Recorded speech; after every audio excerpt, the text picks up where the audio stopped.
Hello，大家好啊！我有個緊急呼籲要提一提大家，就係黃梅天應該已經正式嚟臨咗香港啦。咁我哋要準備啲乜嘢啊？就係要準備吸濕嘅物品啦。我哋屋企有間房呢，係擠衣櫃啦，同埋係長開抽濕機嘅。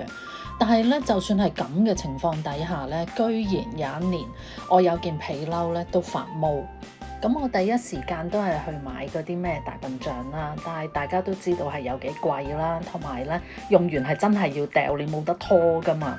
咁所以咧我就去我最熟悉嘅地方淘寶嗰度去揾啦，因為嗰啲粒粒其實我諗下都唔係啲咩好高科技嘅嘢嚟嘅啫，咁都唔覺得係一啲貴嘢啦。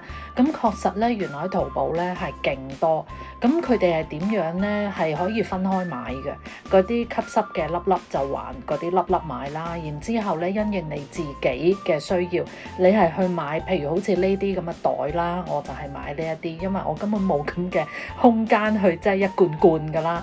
咁如果你冇位掛嘅，你想買一罐罐嘅，佢都係有嘅。咁同埋咧呢啲袋咧，其實係可以 reuse 啊，你有個開口咧，你倒咗啲水去咧，你再 refill 翻啲粒粒咧，咁又係 again good to go。咁所以嗱，呢個就係我個衣櫃入邊用完。咁我通常都係隔2個月清一次咯。咁所以今日咧就係咁多分享先啦，大家記住快啲去買啦。有問題嘅話咧就留言問我啦。係咁先啦，拜拜。